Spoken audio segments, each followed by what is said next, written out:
This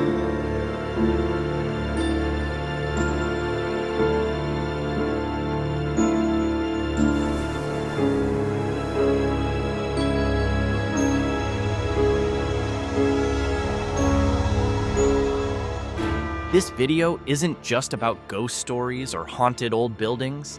It's about small towns in Illinois that carry something heavier.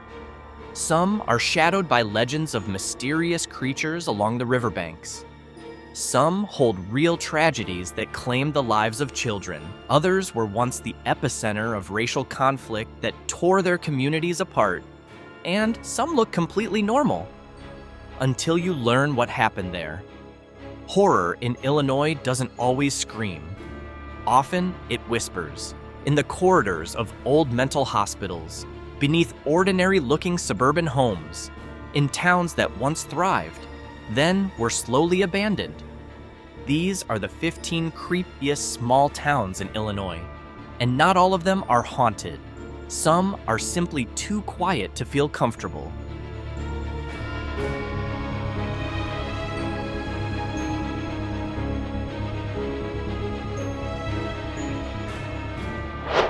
Murphysboro looks like a typical Midwest small town. Quiet, green, surrounded by farmland and forest in southern Illinois. But it carries two heavy shadows. The first is real tragedy. On March 18, 1925, part of the tri-state tornado tore through the town with devastating force. Around 234 people were killed in Murphysboro alone, making it one of the hardest hit locations in the deadliest tornado in American history. In minutes, entire neighborhoods were flattened. To this day, that disaster remains a defining wound in the town's identity. The second shadow is far more mysterious. In the 1970s, residents reported sightings of a large, hairy creature near the Big Muddy River and the surrounding woods. Nicknamed the Big Muddy Monster, descriptions resembled Bigfoot, tall, dark, and emerging from the night fog. The reports sparked local fear and even citizen search parties.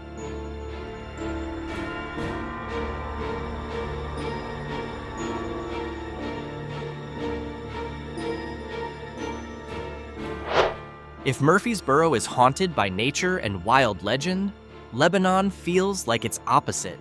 This small town of about 4,600 residents appears orderly and serene.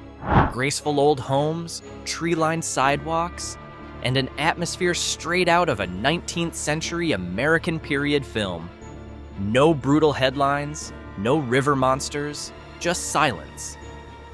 Lebanon is home to McKendree University, founded in 1828 and recognized as the oldest college in Illinois. Its red brick buildings have stood for nearly 2 centuries. Over the years, students have reported footsteps echoing through empty halls, shadows in the windows of old buildings, and doors locking themselves at night. Not far away stands the Mermaid House Hotel, a historic 1830s inn now operating as a museum.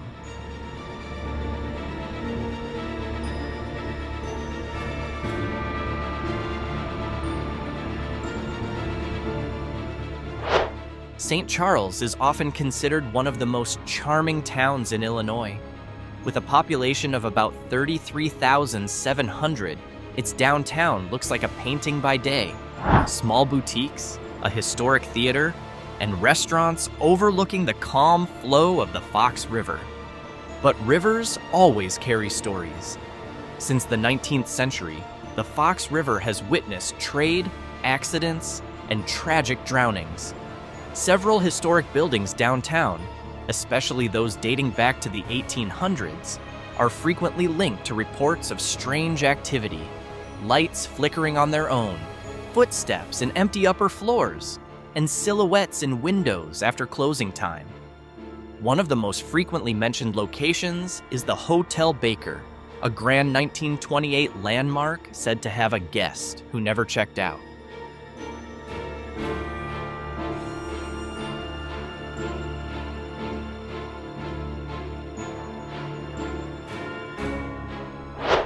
Quincy isn't a forgotten small town.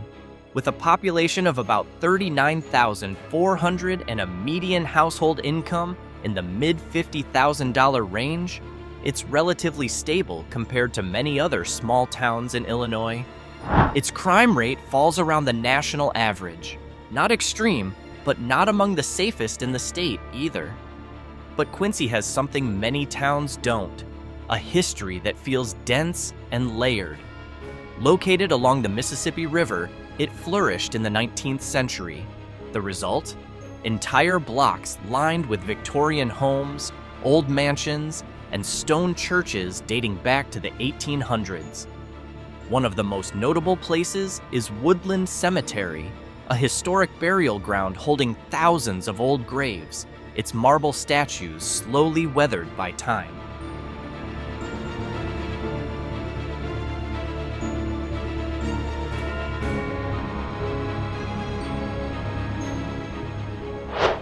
Rock Falls is a small town in northwestern Illinois with a population of around 8,500.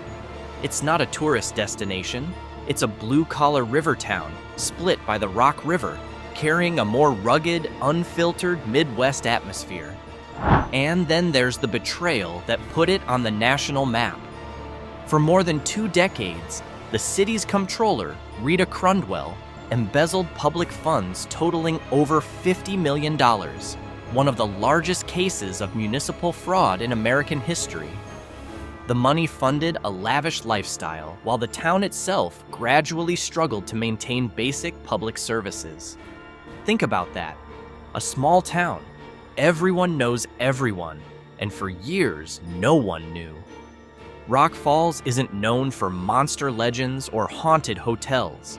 Its horror is simpler and perhaps more unsettling. It's about trust broken inside a community that was supposed to be close-knit.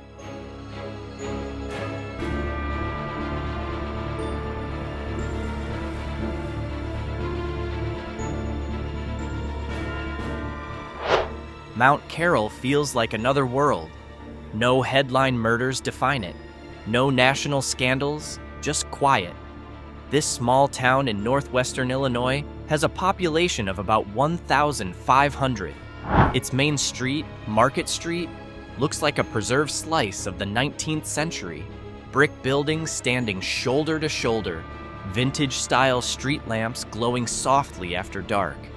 Very little has changed in over 100 years. Mount Carroll was home to Shemer College, a small institution that operated there for more than a century before relocating in 2017. Since then, parts of the old campus and other historic properties have fueled local stories. Footsteps echoing across empty floors, doors locking on their own, windows appearing lit when no one is inside.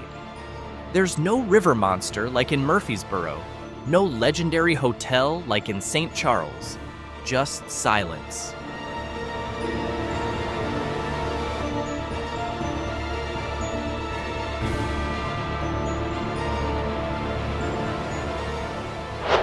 Today, Effingham is known as a key crossroads in central Illinois, a meeting point for several major interstate highways. By day, it feels busy and practical. But on December 21st, 1948, Effingham became the site of one of the most heartbreaking school transportation tragedies in American history. A school bus carrying dozens of children collided with a train at a crossing that had no automatic gates. The bus's fuel tank ruptured, and flames quickly engulfed the vehicle. 11 children were killed, most trapped inside the burning bus. The tragedy shocked the nation and led to major reforms in school bus safety standards and railroad crossing regulations across the United States. Effingham has no widely known ghost legends, no river monsters, but in a small town like this, a tragedy of that magnitude never fully fades. The names of those children are still remembered.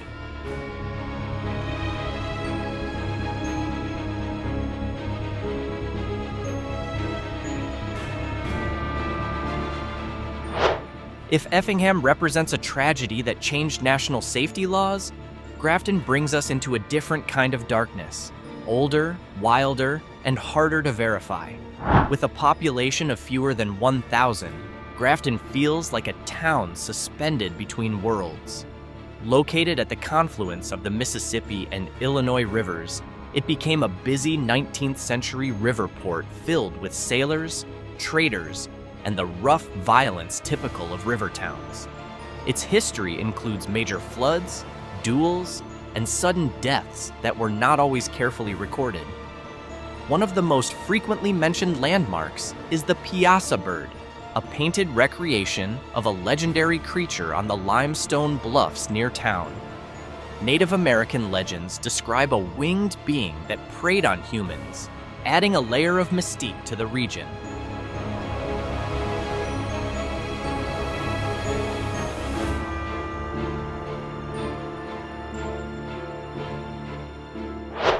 If Grafton is shaped by river lore, Plainfield carries a horror far more real.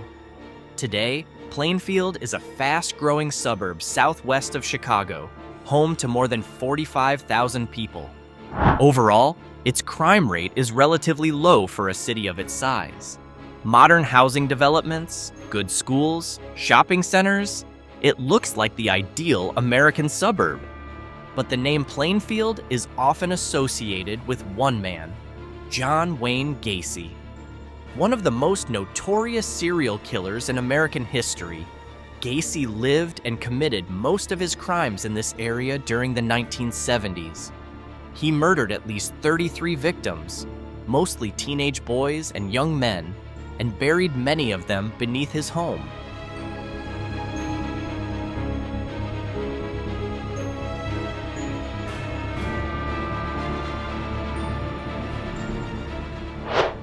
After the true crime shadow hanging over Plainfield, Anna brings us to a more structural kind of horror. This small town in southern Illinois has a population of around 4,000 to 5,000. There are no monster legends, no famous haunted hotels, but Anna carried a reputation for decades as a sundown town, a term used for towns that historically prohibited black residents from living in or remaining there after sunset. The name Anna has often been rumored to be an unofficial acronym for a racist phrase circulated in local folklore, though its exact origin remains disputed.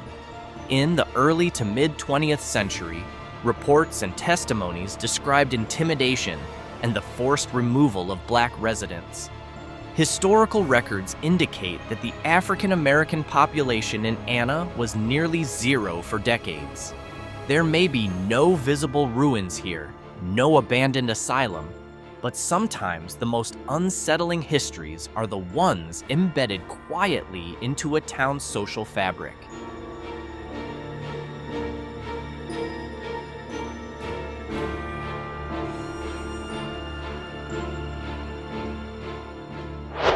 Modern-day Cahokia is a small city in the Metro East area near St. Louis, with a population of about 14,000. Statistically, its crime rate is higher than the Illinois average, particularly for property and violent crime, adding a layer of present-day hardship over a much older past. What makes Cahokia truly distinct, however, is its proximity to the Cahokia Mound State Historic Site. Long before Europeans arrived, this area was home to the largest city north of Mexico. Between roughly 1050 and 1200 CE, the Mississippian civilization constructed massive earthen mounds, including Monk's Mound, the largest prehistoric earthwork in North America. Tens of thousands of people are believed to have lived here. Then, around the 14th century, the city was abandoned. There are no written records explaining why. Climate shifts, resource depletion, political instability. Scholars have theories, but no definitive answers. Today, the grassy mounds rise quietly from the earth, remnants of a civilization that once dominated the region and then vanished.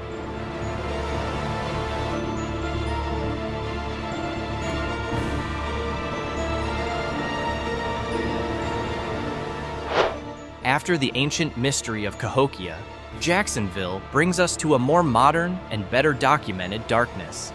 With a population of about 17,000, Jacksonville has a relatively moderate crime rate for a small Illinois city.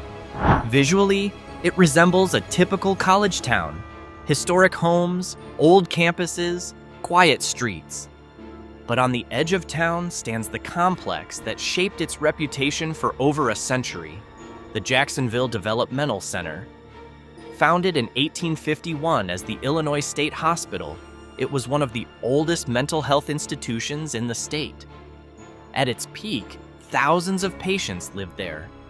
Like many 19th century asylums, its history includes treatment methods that today would be considered harsh: extended isolation, experimental therapies, and conditions that were not always humane.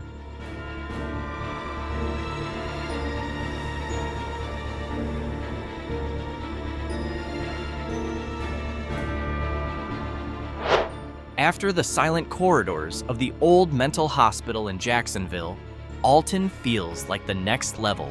Older, darker, and far more notorious. This is a city with blood in its history. In 1837, abolitionist newspaper editor Elijah Lovejoy was shot and killed by a pro-slavery mob in Alton, an act of political violence that shocked the nation and cemented the city's place in the history of American press freedom. Then there's the McPike Mansion, an 1869 estate frequently listed among the most haunted locations in America. Visitors report apparitions in the windows, footsteps on empty staircases, and shadows appearing in photographs.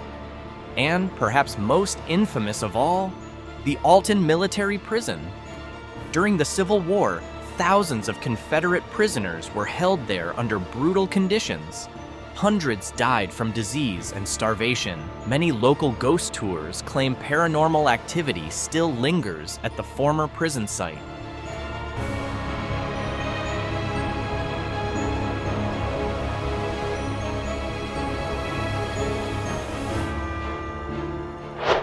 If Alton lives alongside its past, Cairo feels trapped inside it. Located at the southernmost tip of Illinois, at the confluence of the Mississippi and Ohio rivers, Cairo was once a strategic and prosperous river port. In the early 20th century, its population exceeded 15,000. Today, roughly 1,400 residents remain. Downtown blocks are lined with multi-story buildings standing empty and crumbling. Old hotels, theaters, and 19th century homes sit abandoned. Poverty rates are high, and violent crime is significantly above the state average for a city its size. But Cairo's decline wasn't only economic. In the 1960s, it became the center of intense racial conflict. Boycotts, protests, and violent clashes between black residents and white supremacist groups shook the city for years.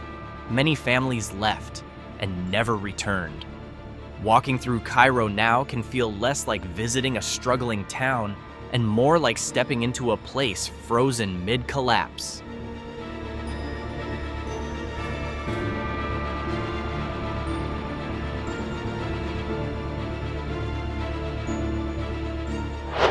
Clinton sits quietly in central Illinois, surrounded by cornfields and two-lane highways that feel endless after dark. Its population is around 7,000. It's not as emptied out as Cairo, not as historic as Alton, not as infamous as Plainfield. And maybe that's what makes it feel different. Clinton is deeply rural and deeply quiet once the sun sets. Its small downtown is tidy, anchored by a classic courthouse and rows of local shops.